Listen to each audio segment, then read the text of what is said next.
नमस्कार सभी को एक बार फिर से स्वागत है एक और नई वीडियो में। और हम वीडियो बना रहे हैं कर्म सीरीज के ऊपर, कर्म योगा के ऊपर, कर्म के सिद्धांत को समझ रहे हैं।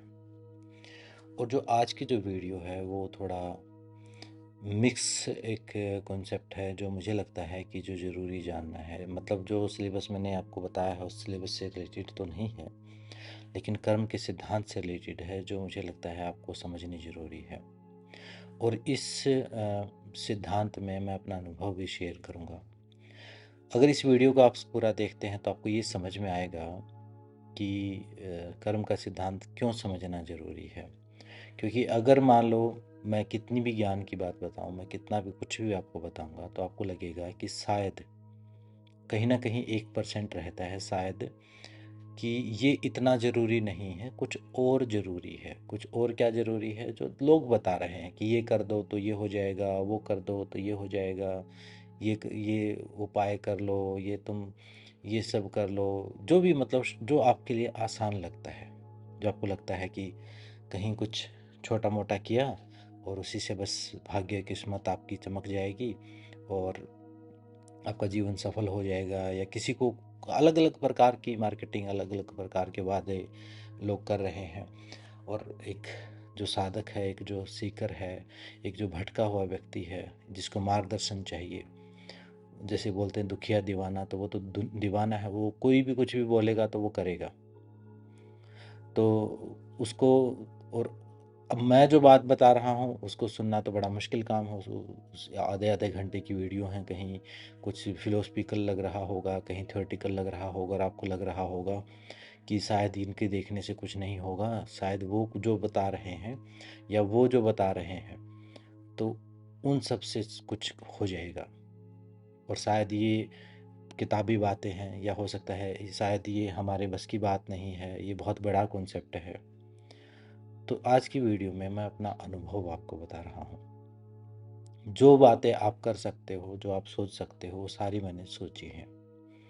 मैं सोच के मतलब मैं यहाँ जो बात बता रहा हूँ वो सब बातें मैंने सोच के फिर छोड़ दी। आप जो कर सकते हो, मतलब आज जो आप कर सकते हो शॉर्टकट या कोई और अपने आप किस्मत को ठीक करने का तरीका, वो सारे मैंने करके देख लिए हैं। मैंने अपने आप करके देखे हैं, तब आपको मैं सलाह दे रहा हूँ। जो आप कि आगे फ्यूचर में आप कुछ सोच सकते हो, जैसे कुछ चीज़ें तो आपको पता ही नहीं होंगी अभी, तो हो सकता है भविष्य में वो चीज़ें आपके सामने आए, आपको लगे कि अच्छा ये चीज़ें भी होती है। वो भी मैंने करके देख ली हैं, मैंने करके देखी। और आज से नहीं, अगर मैं अपनी ये साधना में का समय शुरू हुआ बताऊं तो 2000 लगभग 4 से मैंने शुरू किया। मतलब ऐसे सिस्टमेटिक तरीके से अगर मैं कहूँ 2004 से। भटकाव भी हैं उसमें, उसमें मिसकंसेप्शन भी हैं, उसमें सही भी है, उसमें गलत भी है, बहुत सब कुछ है उसमें। और ऐसा ही होता है। वो कोई कहे कि स्मूथ बस ऐसे पहाड़ों में जाके बैठ जाए, शांति और सफ़ेद कपड़े पहन ले, तो समझो कि वो भ्रामक बात है, वो सही बात नहीं है। वो आग का दरिया दरिया जैसी चीज़ है, उसमें डूब के जाने वाली बात है ये। जो अध्यात्म की खोज में जाता है, जो स्वयं के उद्देश्य को खोजता है, या जो दुखों से मुक्ति खोजता है। आप कुछ भी खोज रहे हो, चाहे दुखों से मुक्ति खोज रहे हो, चाहे स्वयं की खोज कर रहे हो, चाहे भगवान की खोज कर रहे हो, चाहे शांति की खोज कर रहे हो, चाहे जो आसपास के लोग सबसे छुटकारा पा के कहीं एकांत में रहना चाहते हो, जो कुछ भी पा रहे हो या किसी और फॉर्म में कुछ खोज रहे हो, खोज सिर्फ एक ही है, वो है आपकी खुद की। इसके अलावा आप कुछ खोज ही नहीं सकते। आप हो सकता है धन खोज रहे हो, तो भी आप खुद को ही खोज रहे हो धन में। आप हो सकता है कोई और ऐश्वर्य ऐशो आराम खोज रहे हो, तो भी आप खुद को ही खोज रहे हो सकता है आप किसी लाइफ पार्टनर को, किसी ट्विन फ्लेम को, किसी दूसरी आत्मा को, किसी बहुत अपने प्रेमी को खोज रहे हो, तो भी आप खुद को ही खोज रहे हो। अगर आप सोचो कि मैं तो भगवान को खोज रहा हूँ, भगवान की भक्ति में लीन हो जाऊं, तो भी आप खुद को खोज रहे हो। और आप खुद से भाग नहीं सकते। आपके पास सिर्फ एक ही ऑप्शन है, वो है जागना। भागने का ऑप्शन है ही नहीं। भागते भागते, जैसे कबीरदास जी कहते हैं, कस्तूरी कुंडल बसी, जैसे कस्तूरी जो मृग की नाभि में होती है, उसे खुशबू आती है और वो बाहर खोजता रहता है, और उसे जब तक भागता भागता वो बेशक सारा जीवन गवा दे, लेकिन वो कभी खुशबू का सोर्स नहीं पता करेगा, क्योंकि वो उसके अंदर ही था।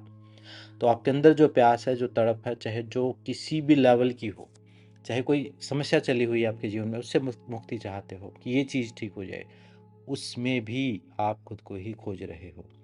और जिस दिन आप भागने की बजाय जाग गए, उसी दिन आपके जीवन की सारी समस्याएं, चाहे वो भौतिक जीवन की हो, रिलेशनशिप की हो, धन की हो, पद की हो, कुछ भी हो, शरीर की हो, सब समाप्त होनी शुरू हो जाएंगी। ये पूरी प्रकृति आपको सिर्फ एक ही बात बताना चाह रही है कि जो असली जो तत्व है वो तुम्हारे अंदर है, असली पावर तुम्हारे अंदर है, असली चॉइस जो है वो तुम्हारे पास है, भगवान के पास नहीं है। जो असली रिमोट कंट्रोल जो है वो तुम्हारे खुद के पास है। ये बात हमें समझनी पड़ेगी। इसी प्रकार से जब मैंने अपनी यात्रा शुरू की, ये एक सिंपल थोड़ा सा मैं अपना अनुभव मैं आपको बता रहा हूँ। जब मैंने अपनी यात्रा शुरू की तो मुझे भी ऐसा लग रहा था कि शायद, और हर आदमी जब यात्रा शुरू करता है तो उसके जीवन में कुछ कष्ट चल रहे होते हैं, कुछ समस्याएं चल रही होती हैं, वो उसके समाधान को खोजता है। वो कोई भगवान को नहीं खोजता, ना ही कोई स्वयं को खोजता है। वो किसी दुख या बहुत कोई रेयर लाखों करोड़ों में कोई एक दो ऐसे महापुरुष होंगे जो बचपन से ही जिनको पता था मेरा उद्देश्य क्या है। अदरवाइज इसके अलावा सिर्फ आप या तो दुखों से मुक्ति खोज रहे हो, या दुखों से छुटकारा खोज रहे हो, या खुशी खोज रहे हो, या फिर किसी बीमारी से छुटकारा खोज रहे हो, या अपनी मानसिक अशांति से छुटकारा खोज रहे हो। आप कुछ जो आप दिखाते हो कि मुझे भगवान चाहिए, मुझे मोक्ष चाहिए, या कुछ चाहिए, या धर्म चाहिए, कुछ नहीं चाहिए आपको। आपको शांति चाहिए, और अल्टीमेटली खोजते खोजते खोजते जाओगे तो आपको स्वयं आप चाहिए और कुछ नहीं चाहिए। भटकाव जितना भी है, ये जो हमारी मृग की तरह भागदौड़ जो है, सिर्फ एक ही वजह से है कि हमें स्वयं की बजाय हर जगह वो चीज़ नज़र आती है। और ये एक इल्यूजन है, यही माया है। माया के दो काम हैं कि जो सच्चाई है उसको ढकना, आवरण। माया के दो गुण हैं, एक आवरण, मान लो एक सच्चाई है, सच्चाई को कवर कर लेना, और दूसरा क्या है कि जो नहीं है वो प्रतीत होना। मतलब जो सच्चाई नहीं है वो सच दिखना। तो आपको जो सच्चाई दिख रही है वो सच्चाई नहीं है, और जो सच्चाई रियल में है वो ढकी हुई है, कारण माया का आवरण। और माया कोई शक्ति या कोई और औरत या किसी ऐसी डिवाइन, उसका नाम नहीं है। माया आपकी बुद्धि पे पड़ा हुआ पर्दा, आपका अज्ञान, आपकी अजागृत बुद्धि, आपकी तामसिक और भय से और वासनाओं से भरी हुई बुद्धि है। क्योंकि हम पैदा तो हम एनिमल की तरह ही हुए हैं, जीव जंतु की तरह, लेकिन हमें परिष्कार करके इस बुद्धि को पॉलिश करके उस चीज़ को समझना है। बाय डिफ़ॉल्ट ज्ञान जो है वो हमारे अंदर है, लेकिन उसको खोजना है। वो खोज जो है वो अलग अलग रूप में हमें प्रकट होती है, और जब तक हम उस चीज़ को नहीं समझ जाते तब तक पूरी प्रकृति सिर्फ एक ही काम करती है, आपको किसी खोज में लगाती है। आप एक चीज़ खोज लोगे तो दूसरी चीज़ में लगाएगी, इधर से ठीक करोगे तो उधर से कुछ गड़बड़ हो जाएगा, और तब तक गड़बड़ होता रहेगा जब तक आपको ये समझ में ना जाए कि ये चीज़ मुझे ही खुद ही ठीक करनी थी, और मैं खुद ही ठीक होना था, मेरे अंदर को ही ठीक करना था मुझे। तो ये जो बाहर की घटनाएं, बाहर के लोग, बाहर की जो सिचुएशन है, वो सिर्फ एक ही काम करती हैं, वो आपको बाहर से पुश करके अंदर की तरफ फेंकना चाहते हैं, लेकिन आप अंदर से बाहर भागना चाहते हैं। क्योंकि आपको अंदर खोजना, खुद के बारे में खोजना, आपको लगता है कि शायद माया का क्या जो नहीं है वो लगता है शायद बाहर है सब कुछ। शायद मेरे बारे में तो मुझे पता ही है, दूसरों के बारे में मुझे जानने की ज़रूरत है, शायद कोई उपाय करने की ज़रूरत है, शायद कोई एस्ट्रोलॉजी करने की ज़रूरत है, शायद कोई ग्रह वास्तु ठीक करने की ज़रूरत है, शायद किसी गुरु की ज़रूरत है, शायद किसी भगवान की ज़रूरत है। ये सारे इल्यूजन है। भगवान भी अगर खोजोगे तो बाहर है ही नहीं। किसी ने भी खोजा हो आज तक बाहर, किसी ने भी मूर्ति में भगवान पाया हो, नहीं पाया। अल्टीमेटली आप पूरी कथा पढ़ोगे, सारी बात पढ़ोगे तो समझ में आएगा अंदर ही था वो उसके अंदर का ही रिफ्लेक्शन बाहर था। तो अब मेन चीज पर आते हैं। पहली चीज तो सॉल्यूशन आपके अंदर है, कहीं बाहर नहीं है। इस चीज को स्वीकार कर लो, लिख लो, अपने दिमाग पे लिख लो, अपने मन में लिख लो, अपनी डायरी में लिख लो और इस कॉन्सेप्ट को क्लियर कर लो। आज नहीं क्लियर करोगे तो 10 साल बाद करोगे, 20 साल बाद करोगे, या जब लेट हो जाओगे, या जब आप भागने दौड़ने के लायक नहीं होगे, या जब आप ध्यान करने के लायक नहीं होगे, तब करोगे। ठीक है।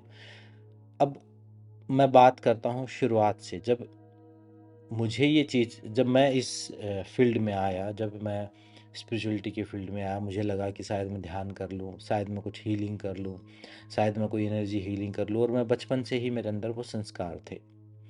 तो मेरे गुरु ने 4 चीज़ें बताई थी, मतलब जो जिनको मैं सबसे पहले जो गुरु मानता हूँ, जो फिजिकल फॉर्म में जो मुझे मिले, जिनसे मैंने रेकी सीखी, तो उन्होंने मुझे 4 चीज़ें बताई थी कि एक इंसान का जीवन 4 ऊर्जाओं से चलता है।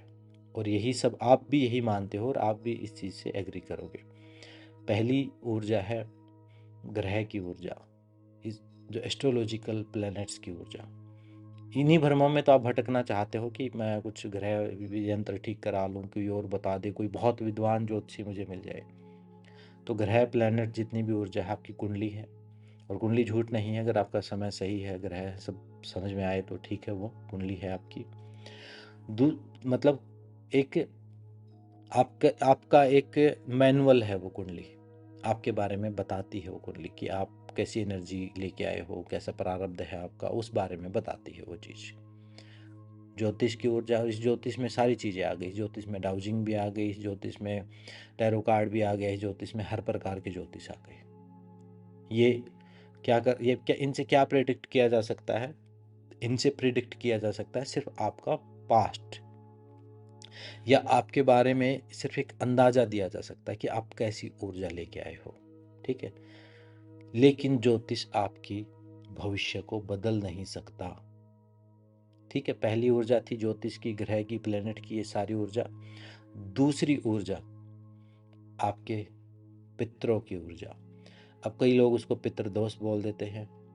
आपके माँ बाप के, आपके दादा दादी के, आपके पूर्वजों के कर्म, जिस घर में क्योंकि पैदा हो गए ना इसमें, मालूम है जिस परिवार में पैदा हुआ, तो वहाँ मेरे माँ बाप, मेरे दादा दादी, मेरे जो भी आसपास के जो मेरा परिवार है, उन सब के द्वारा किए गए कर्मों की ऊर्जा, उन सब से कंबाइंड एनर्जी जो है वो, उसमें मैं पैदा हुआ हूँ। तो वहाँ मुझे एक सिचुएशन मिलेंगी। हो सकता है कोई बहुत अच्छे घर में पैदा हो जाए तो बहुत अच्छी सुविधाएं मिलें, कोई गरीब घर में पैदा हो जाए तो गरीबी से ही शुरू करना पड़े। तो मतलब पितरों से जो एनर्जी आती है, जो पूर्वजों से एनर्जी, पितरों का मतलब ये नहीं कि जो मरने के बाद आपको परेशान कर रहे हैं, पूर्वजों से जो ऊर्जा आती है, क्या धन मिलना है, क्या सुख सुविधाएं मिलनी है, क्या पढ़ाई मिलनी है, वो सारी चीज़ वहीं से आती है, क्या संस्कार मिलने हैं, वो सब वहीं से आती है। तीसरी जो ऊर्जा है वो आपकी वास्तु की ऊर्जा। वास्तु की ऊर्जा है आपके स्थान की ऊर्जा। वास्तु की ऊर्जा है आपके घर की ऊर्जा। वास्तु की ऊर्जा है, जैसे मान लो साफ सुथरा घर है तो मन शांत रहेगा, गंदगी पड़ी हुई है तो मन अशांत रहेगा। वास्तु की ऊर्जा है आपके आसपास की, आपके मान लो अब आज के दिन कोई दिल्ली में पैदा हो जाए तो बाय डिफ़ॉल्ट उसके दुनिया भर की बीमारियां तो उसके अंदर पहले ही होंगी, क्योंकि हवाई सांस, हवा में सांस ले रहा है बचपन से ही वो। तो वो वास्तु की ऊर्जा है, वो दिल्ली में रहने की ऊर्जा, वो किसी ऐसी कोई हो सकता है बहुत साफ सुथरे वातावरण में पैदा हो सकता है। और वो डायरेक्शन और वो जो वास्तु में जो भी आप पढ़ते हो, वो सब भी ऊर्जा आपको प्रभावित करती है। ठीक है। तो ये 3 ऊर्जाएं आपके जीवन को प्रभावित करती हैं। और जैसे ज्योतिष की तो ऊर्जा प्रारब्ध की ऊर्जा है, वो तो आपको पता है कि आप एक जानकारी ले सकते हो कि मेरा ऐसा कुछ सिस्टम लेके आया हूं मैं, और इसको मैं किस प्रकार ठीक करूं। वास्तु की ऊर्जा, जहां पैदा हुए जो भी सिचुएशन है उसको आप बदल सकते हो। और अब इसमें मिसकंसेप्शन भी क्या होते हैं वो मैं बताऊंगा आगे। और तीसरी जो है पितरों से ऊर्जा, वो भी आपको जो प्राप्त हुई है, जो सिचुएशन थी आप उसको बदल नहीं सकते, वो भी प्रारब्ध के कारण प्राप्त हुई है, तो उसको भी स्वीकार करना पड़ेगा। अब फोर्थ जो एनर्जी है वो कार्मिक ऊर्जा। मेरे टीचर ने, मेरे गुरु ने बताया कि चौथी जो ऊर्जा है वो कर्मों की ऊर्जा है, और यही सबसे ऊपर की ऊर्जा है। आप ग्रह प्लेनेट को चेंज नहीं कर सकते। अब जो लोग फायदा उठाते हैं आपका, वो क्या उठाते हैं, उन्होंने इतनी बात तो सही बताई कि ज्योतिष काम करता है, ज्योतिष की कुंडली कुछ है, उसके बारे में कुछ है, क्योंकि वो ऋषि मुनियों ने लिखा हुआ है पूरा ज्योतिष शास्त्र। दूसरा, उन्होंने ये बताया कि आपके वास्तु की ऊर्जा भी काम करती है, मतलब वास्तु की तो करेगी ही। और जैसे अब अभी मैंने उदाहरण दिया दिल्ली का, अगर कोई ऐसी जगह पैदा हुआ, कोई छोटे घर में रहता, कोई बड़े घर में रहता, मतलब बहुत सारी एक साइकोलॉजिकल एक इफेक्ट होता है। और स्थान का रहता है, कोई रेगिस्तान में पैदा होता है, कोई पहाड़ों में पैदा होता है, तो उस चीज़ का भी साइकोलॉजी के ऊपर इफेक्ट रहता है। तीसरा, हमारा पितरों से हमारे पूर्वजों की ऊर्जा। अब ये जो 3 ऊर्जाएं हैं, ठीक है, घर को, स्थान को आप बदल लोगे, कोई भी बदल सकता है। तो यहाँ मिसकंसेप्शन आपको क्या बताया जाता है कि स्थान बदलने की जगह या उस चीज़ को बदलने की जगह, इन्वायरमेंट को, साफ सफाई को बदलने की जगह क्या बताया जाता है, इस दिशा में मुँह करके सो जाओ, इस कुर्सी को इधर रख दो, इस गमले को इधर रख दो। ये नहीं है। वास्तु का मतलब है अपने उस इन्वायरमेंट को अपने अकॉर्डिंग आप बनाओ, जैसा आप चाहिए आपको, आपके घर का, आपके आसपास का साफ सफाई, उस चीज़ से ऊर्जा जनरेट होगी, वो पॉजिटिविटी लेके आएगी आपके जीवन में। दूसरा, एस्ट्रोलॉजी में क्या मिसकंसेप्शन है कि जो ग्रह प्लैनेट आ गए तो आप बस एक इधर उधर कुछ छोटी मोटी चीज़ कर दो, उससे वो ग्रह प्लैनेट की ऊर्जा वो हो जाएगी रिलीज। वो हो भी गई थोड़ी बहुत मैनिपुलेट, मान लो कोई मंगल हावी हो गया आपके ऊपर, आपने कोई लाल चीज़ दान कर भी दी, तो वो कब तक कर दी? कोई थोड़ा एक बार ही तो किया उससे, वो तो लगातार, मंगल इतना बड़ा ग्रह है और उसकी इतनी बड़ी ऊर्जा है, उसको कैसे कंट्रोल करोगे? नहीं कर कंट्रोल कर सकते। तीसरा, पूर्वजों में पैदा हुए, जिस भी घर परिवार में पैदा हुए, उसको भी आप नहीं बदल सकते। क्या उनसे कहाँ भाग के जाओगे? वो सारे कर्म आपके ऊपर आए हैं। आपके परिवार, आपके मान लो आपके पिताजी के पास करोड़ों रुपए हैं तो आपके काम आएंगे, आपके पिताजी के ऊपर करोड़ों का कर्जा है तो भी आपके ऊपर प्रभाव पड़ेगा उसका। ऐसे ही आपके दादा परदादा, जो भी खानदान में पैदा हुए, वहाँ से भी कहीं नहीं भाग सकते। अब कोई कहे पितर तुम्हारे अशांत हैं, पितर तो तब शांत, तब पितर तो तब होंगे जब उनसे के रिलेटेड कर्मा जो है वो आप कुछ उनमें को डिजोल्व करोगे, उनको उनमें कुछ हेल्प करोगे, उस श्रृंखला को, कुछ उन सब की को मुक्ति की तरफ लेके जाओगे, तभी तो पितर खुश होंगे आपके, चाहे वो मृत लोक में हो, चाहे पितरलोक में हो, चाहे वो जीवित हो। जब उनके लिए कुछ कर्म करोगे तभी तो होंगे। तो ये तीनों प्रकार की ऊर्जाएं, और आपके पास जो भी मिस्टिकल चीज़ें आई हैं, जो भी उपाय आए हैं, जो भी नौटंकी आई है, वो सारी इन तीन कैटेगरी से ही रिलेटेड है। कोई भविष्य बता रहा है, कोई कुछ बता रहा है, कोई वास्तु से रिलेटेड चीज़ें बता रहा है, कोई अपने को पूर्वजों से उनसे रिलेटेड बता रहा है। लेकिन इन तीनों को जो कंट्रोल कर रही है किस चीज़ की ऊर्जा? कार्मिक एनर्जी। और कार्मिक में भी कौन सी ऊर्जा? प्रारब्ध तो हो चुका, संचित का आपको पता नहीं कितने संचित किए हैं, क्रियामान कर्म जो प्रेजेंट कर्म है। और प्रेजेंट कर्म में भी जो मान लो कल किया था उसके ऊपर आपका कोई नियंत्रण नहीं है, आज और अभी में आपका पूरा नियंत्रण है। अब मैं ये वीडियो बना भी सकता हूँ, आप इसको सुन भी सकते हो, आप इसको बंद भी कर सकते हो, हम इसको बनाते बनाते भी बीच में बंद कर सकता हूँ, मेरा कंट्रोल है अब इस चीज़ पर। तो ये जो प्रेजेंट कर्म है, जो वर्तमान में जो कर्म हो रहे हैं, आपके हाथ में सिर्फ इतनी ही डोरी है आपकी। आपके हाथ में अभी जो प्रेजेंट रिएक्शन आप दे रहे हो यही है बस। आपके हाथ में अभी जो आपकी जो चॉइस है वही है बस, इसके अलावा कुछ नहीं है। जो प्रेजेंट में जो आपने चॉइस जो करनी है वो चॉइस है, जिसको आप देखो ना देखो पूरा छोड़ दो, बीच में आपकी चॉइस है। आप मेरा कर्म है, मैं बनाऊं ना बनाऊं छोड़ दूं। तो ऐसे ही अभी जो काम चल रहा है, यही इसी मोमेंट में जो चॉइस आ रही है, जो रिएक्शन आ रहा है, यही आपके हाथ में है बस। और यही से पूरा जीवन, अगर मान लो मेरे हाथ में एक धागे की एक डोर है, तो बाकी की गुत्थी को सुलझाना है तो उसी को पकड़ पकड़ के खींच खींच के एक एक गुत्थी को सुलझाना पड़ेगा, तभी सॉल्यूशन हो सकता है। उस गुत्थी को मैं छोड़ के, उस प्रेजेंट की, उस वर्तमान की गुत्थी को मैं छोड़ के, उस एक डोरी को भी मैं छोड़ के पास्ट में भाग जाऊं, फ्यूचर में भाग जाऊं, तो कोई भी सॉल्यूशन नहीं होने वाला है। तो कहने का मतलब ये सब चीज़ क्यों बता रहा हूँ, जब मैंने भी शुरुआत की थी तो मेरे भी जीवन में कोई कष्ट थे, तकलीफ थी, तो मुझे लगा शायद ये करने से, शायद ये सब चीज़ करने से, ये जो भी क्रियाएं हैं अलग अलग जिनकी तरफ मैं अट्रैक्ट हुआ, ये सब करने से मैं शायद मेरा जो कष्ट है जिसकी वजह से मुझे लगातार तकलीफ़ हो रही वो ठीक हो जाएगा। और मेरे गुरु ने कहा था कि वो चीज़ ठीक हो जाएगी। लेकिन मैंने कैसे समझा था, मैंने ऐसे समझा था जैसा कि आप समझते हो। कई बार आपको सही बात बता भी दी जाए, मैं जैसे कह दूं कि एक कर्मा की वीडियो है, इसको आप समझ लो, इससे आपके कुछ जीवन में सॉल्यूशन होगा, तो आप कैसे समझोगे? शायद वीडियो देखने से कोई सॉल्यूशन हो जाएगा, नहीं। तो जो मेरे टीचर ने, गुरु ने कही थी कि हाँ ये करने से वो सॉल्यूशन हो जाएगा, तो उसका मतलब ये नहीं था कि वो जादुई कुछ मैं ऐसा कर दूं तो वो जादुई सॉल्यूशन हो जाए।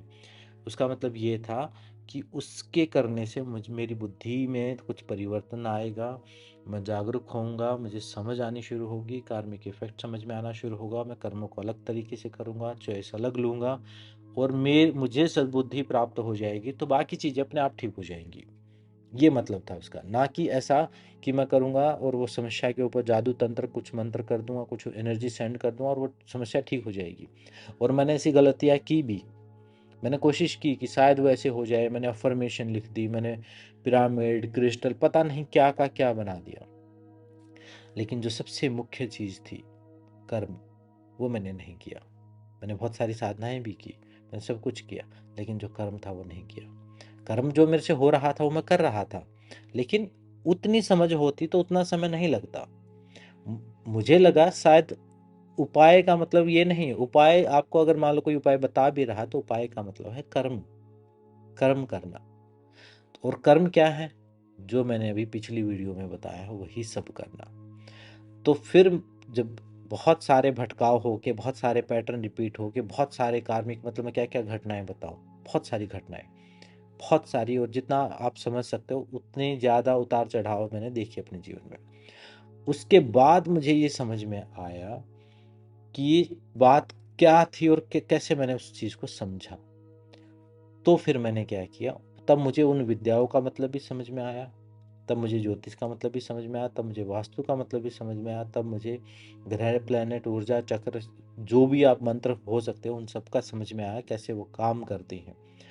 और तब मैंने उसका अपनी जो इस वर्तमान में जो चॉइस है उसको बदला, वर्तमान की चॉइस को बदला, और जो भी मेरे रिएक्शंस हैं उनके ऊपर मैंने काम करना शुरू किया। और मुझे समझ में आया कि ये जो पैटर्न चेंज हो रहे हैं, अगर मान लो किसी की आशीर्वाद से, किसी की ऊर्जा से हो भी गया कुछ ठीक, मान लो कोई बहुत सिद्ध महात्मा आपको मिल भी गया, आपको आशीर्वाद दे दिया, और बहुत, पहली बात तो ऐसे है नहीं आज के दिन, और होंगे तो आपके पास नहीं पहुंचेंगे, पहुंच भी गए और आपको आशीर्वाद दे भी दिया और आप ठीक हो भी गए टेम्परेरी, महीना, 2 महीना, 6 महीने के लिए, 6 महीने के बाद क्या, 1 साल के बाद क्या?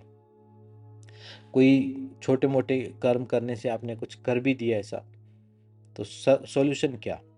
उसके बाद कितने दिन तक उसका असर रहेगा? किसी उपाय बताने वाले से पूछो कि कितने दिन तक असर रहेगा इसका, कि जो भी आपने बताया है कि ये मैं पहन लूँ, ये मैं खा लूँ, ये मैं उधर तंत्र कर दूँ, मंत्र कर दूँ, कब तक रहेगा?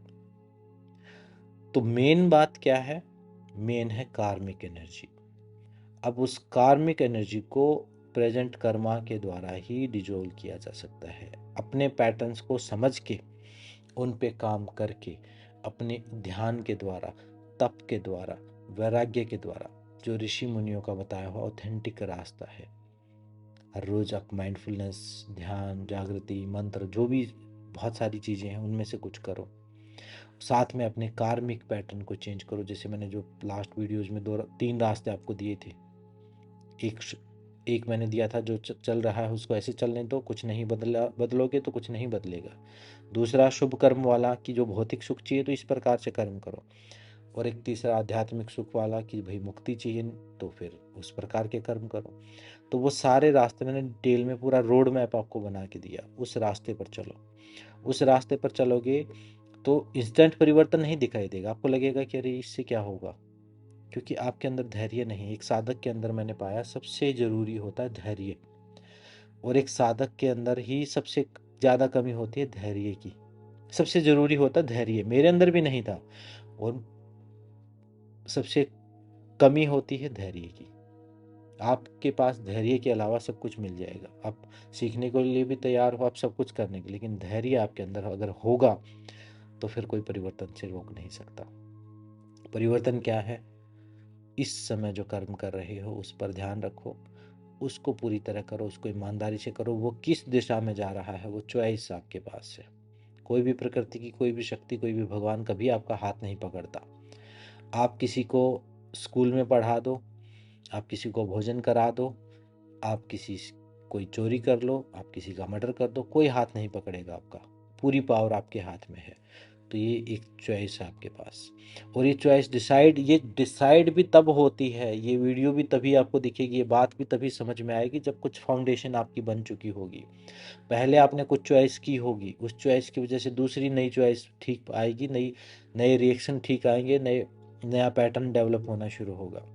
अगर मान लो आप इस वीडियो को यहाँ तक सुन रहे हो, ये मान लो कोई कोर्स कर रहे हो, कोई शास्त्र पढ़ रहे हो, कोई अच्छी चीज़ें, ओरिजिनल चीज़ें जानने की कोशिश कर रहे हो, ऑथेंटिक मार्ग पर चलने की सोच रहे हो, तो समझो आपके पूर्व जन्म पहले, कुछ समय पहले आपने कुछ ऐसी चॉइस या कुछ ऐसे रिएक्शन लिए जो आपके लिए सकारात्मक है, और वो सकारात्मक लूप तैयार कर रहे हैं।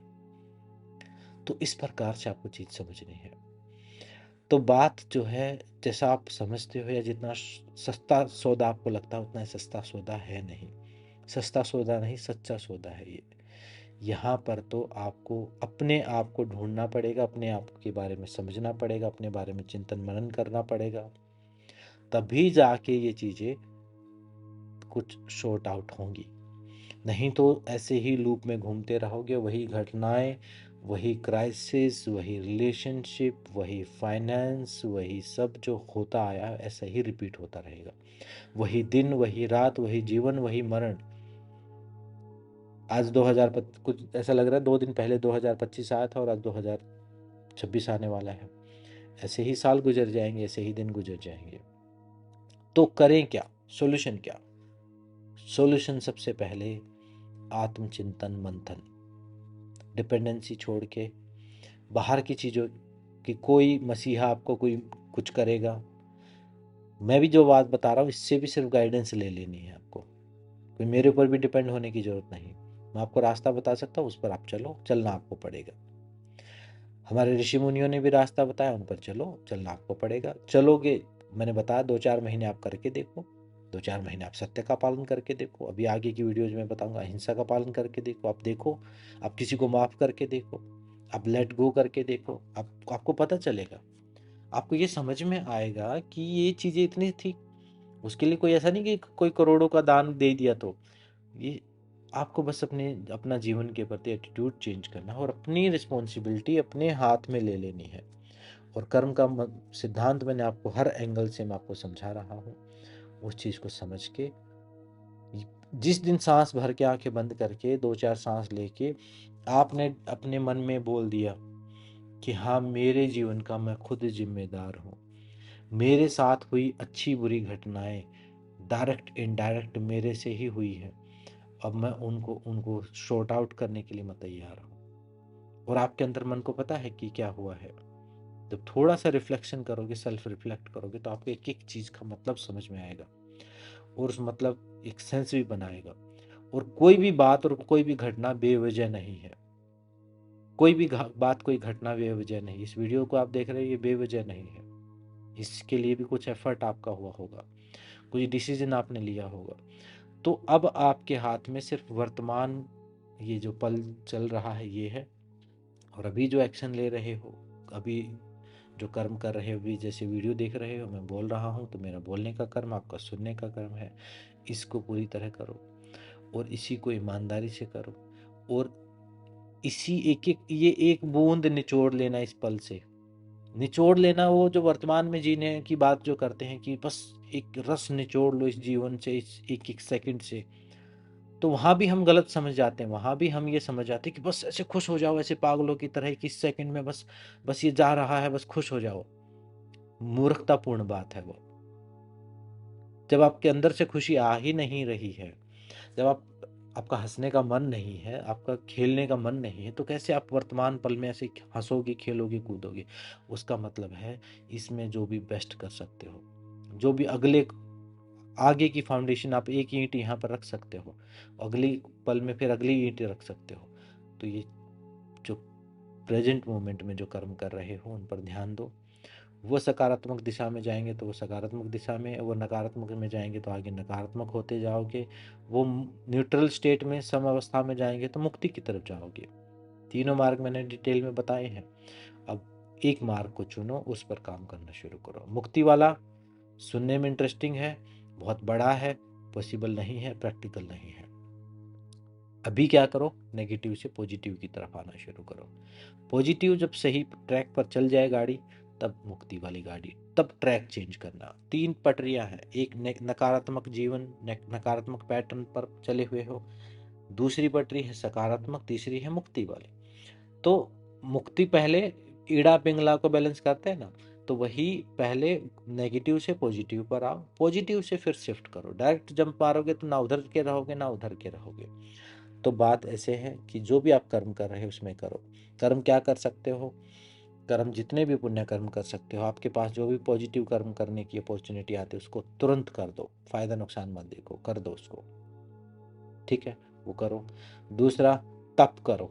तप, जो तकलीफ दुख मिल रहा है पहले कर किए हुए, तो उनको सहन कर लो। और उसके अलावा उस तप को किसी और रूप में, किस रूप में, ध्यान साधना प्राणायाम योग अभ्यास के रूप में, डिसिप्लिन के रूप में उस तप को थोड़ा अपने, क्योंकि आपको वो कष्ट मिलना है तो उस तप के रूप में उस कष्ट को ले लो, ट्रेनिंग के रूप में ले लो, नहीं तो पश्चाताप के रूप में तो मिलेगा ही। तप करो। महर्षि पतंजलि ने बताया, अभ्यास, वैराग्य और ईश्वर प्रणिधान, और सुप्रीम जो पावर है उसके प्रति समर्पण, कि मुझे ना उसके सिस्टम के बारे में पता है, ना उसके स्वरूप का पता है, ना कुछ पता है, समर्पण कर दो बस, ना नियम का पता है, क्योंकि हमारी औकात एक चींटी जितनी भी नहीं है। तो अपने ईगो को उसको समर्पित कर दो, अपने भगवान को, अपने गुरु को, या जिसको भी आप मानते हो, अपने अभ्यास के रूप में अपने कर्मों को करना शुरू करो। वैराग्य के रूप में डिटैचमेंट, तपस्या, जो भी कष्ट हैं उनको स्वीकार करो कि मेरे कर्म बैलेंस हो रहे हैं, और सही सही एफर्ट की तरफ बढ़ा के जो कष्ट मिल रहा है आपको, तप, वो तप है। सही काम को करते हुए, गलत कामों को करते हुए भी कष्ट प्राप्त होता है, लेकिन वो तप नहीं कहा जाएगा, क्योंकि वो तो नेगेटिव दिशा में लेके जा रहा है। तो इस सकारात्मक कामों को करते हुए जो तप, जो बलिदान है, जो चीज़ छोड़ने का दुख है, कष्ट है, लग रहा है, जो हेल्प करने का में किसी के कष्ट होता है आपको शुरुआत में, वो सब जो है वो करना शुरू करो। फिर आप देखो, जिस दिन आपने ये काम शुरू कर दिया उसके 2 महीने बाद आप अपने जीवन में परिवर्तन देख लेना। जब तक ये कनिंगनेस अपने अंदर रखोगे, चालबाजी अपने दिमाग में रखोगे, आपको लगेगा कि आप में सब कुछ कर लोगे, यही ईगो है। आप कुछ भी नहीं कर पाओगे, इस लूप में फंस के रह जाओगे। और जो दिखाते हैं कि हम बहुत स्मार्ट तरीके से बाहर निकल गए, अपने जीवन को सही कर लिया, वो स्मार्ट नहीं है। वो उनके प्रारब्ध थे, उनको मिल गया, या फिर आपको वो मिसगाइड कर रहे हैं। सिंपल बात यही है कि आपको अपने कर्मों पर ध्यान देना है, जागरूकता के साथ, कुशलता के साथ करना है। कौन से कर्म, छोटे से छोटा, बड़े से बड़ा, जो नित्य कर्म है उनकी बात नहीं है, बात नित्य कर्म की नहीं है, बात है बड़े कर्मों की। जो भी आप दिन में करते हो उनमें थोड़ा चॉइस अपनी पॉजिटिव रखो। आपके पास चॉइस है, आप टाइम पास कर सकते हो रील देखते हो, आपके पास चॉइस है, आप 10 मिनट ध्यान का अभ्यास कर सकते हो। ध्यान के अभ्यास से आपके अंदर क्षमता आएगी, शक्ति आएगी। जैसे बॉडी को कोई जिम में जाए, कोई दंड बैठक लगाए, कोई अखाड़े में जाए, तो शक्ति आ जाती है शरीर में। तो जब आप ध्यान करने के लिए बैठते हो, जब आप कोई भी विधि लेके ध्यान करने के लिए बैठते हो, 10 मिनट, 5 मिनट, 15 मिनट, जितना भी आपसे हो पाए, तब बुद्धि आपकी प्रबल, निर्बल से शक्तिवान बनती है।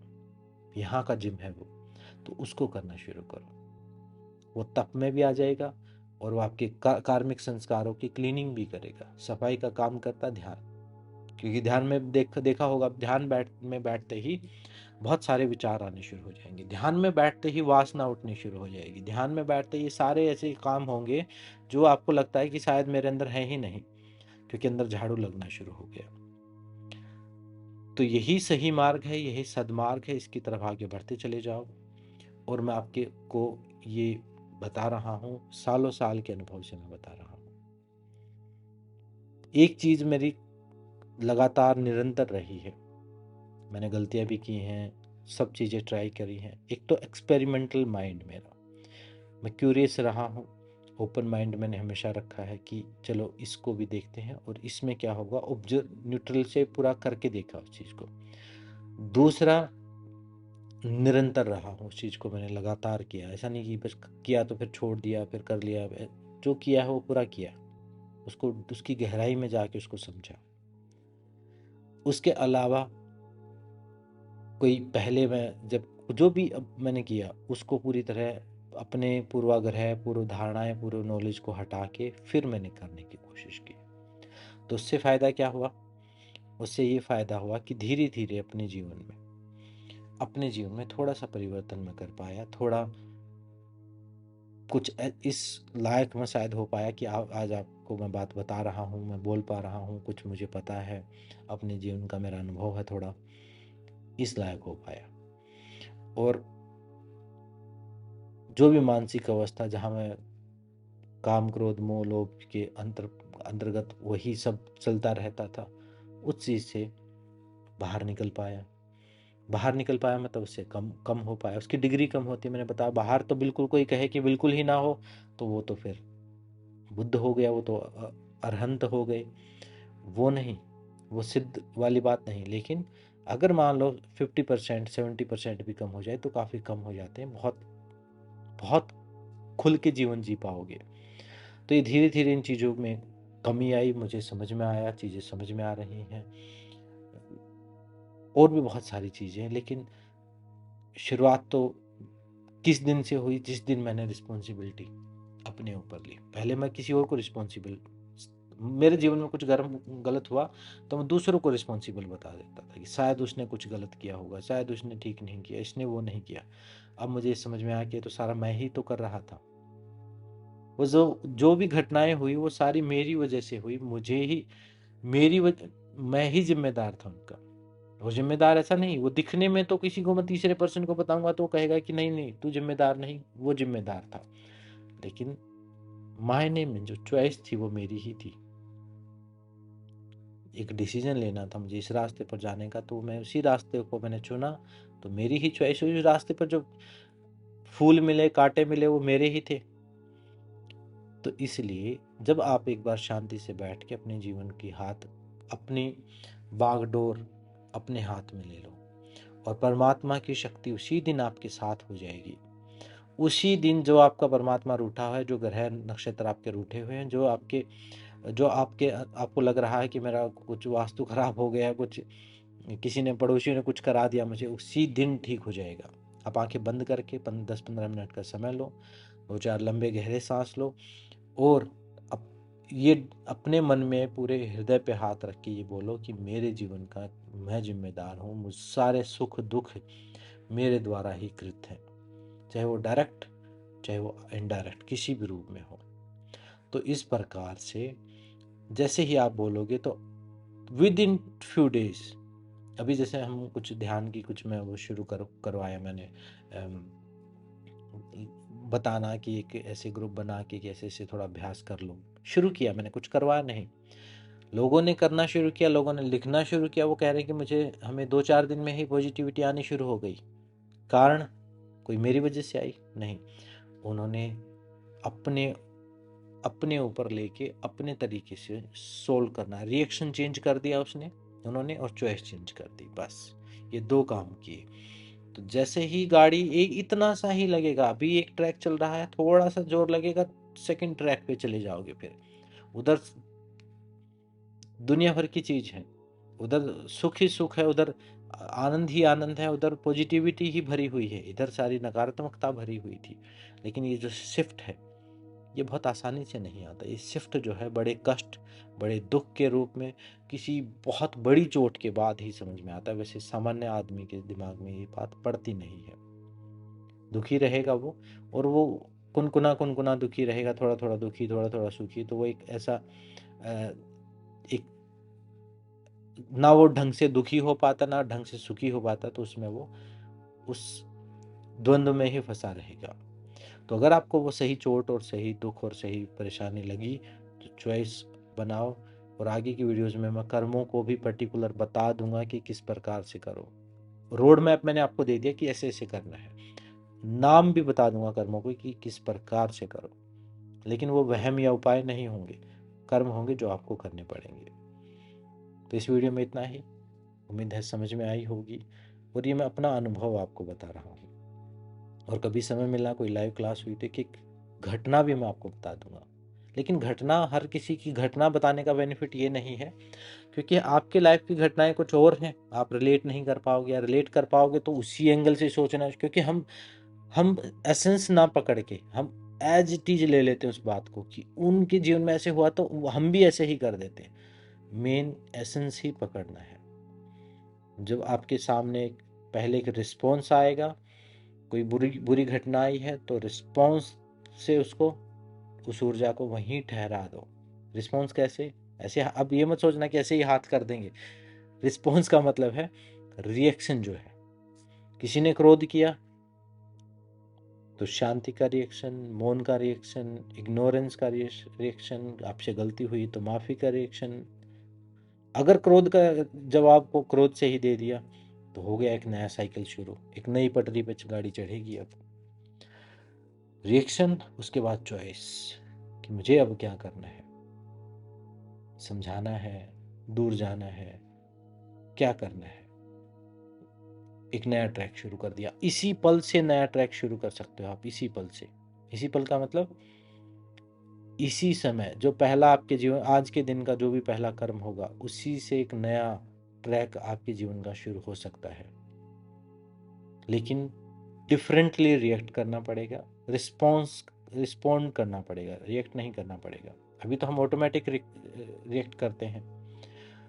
जागते हुए समझना पड़ेगा उसके रिस्पॉन्स को, उस साइकिल को तोड़ना पड़ेगा वहीं पर। और तोड़ना मार के नहीं तोड़ना, तोड़ना मतलब रोक देना उस ऊर्जा को वहीं पर, माफी के द्वारा, मौन के द्वारा, इग्नोरेंस के द्वारा, धन्यवाद के द्वारा। बहुत सारे उपाय हैं, आगे मैं बताऊंगा। रिस्पॉन्स के बाद फिर पॉजिटिव, सकारात्मक कर्म। पहले जैसे रिएक्ट करते थे, डिफरेंटली रिएक्ट करके अलग कर्म करो। अब एक नया कदम लो, उस नए कदम से एक नई दुनिया और नया गेट खुलता है। आपको कोई भविष्य, कोई 10 साल का वेट करने की जरूरत नहीं है। जब आप एक कर्म करते हो तो हर एक कर्म से एक गेट खुलता है, उसमें कुछ नई अपॉर्चुनिटी, कुछ नए लोग, कुछ नई चीज़ें और नई दुनिया है वहाँ पर। उस गेट में हम क्या करते हैं, हम हमेशा चुनते पुराने वाला गेट है, तो पुरानी दुनिया में पहुँच जाते हैं। और ये हर हर दिन आपको ऐसी अपॉर्चुनिटी मिलती ही होगी। अगर आप बस पूरे दिन एक जगह नहीं लेटे हुए हैं तो भी आपके पास अपॉर्चुनिटी है कि आप पूरे वहाँ से उठ के कुछ करें। वहाँ भी एक गेट दिखता है। तो ये जो राइट साइड वाला, जो सकारात्मकता वाला गेट है, उसमें एंटर करना है। और बाकी आगे की कोर्स में, आगे की वीडियोज में पूरा डिटेल प्री की रिलेशनशिप में, धन में, करियर में, जीवन के उद्देश्य में, स्पिरिचुअलिटी में, भक्ति में कैसे हम इन कर्मों को अप्लाई कर सकते हैं, वो भी मैं आगे बताऊंगा। तो आज की इस वीडियो में इतना ही, मिलते हैं नेक्स्ट वीडियो में। सबका धन्यवाद, सबको नमस्ते।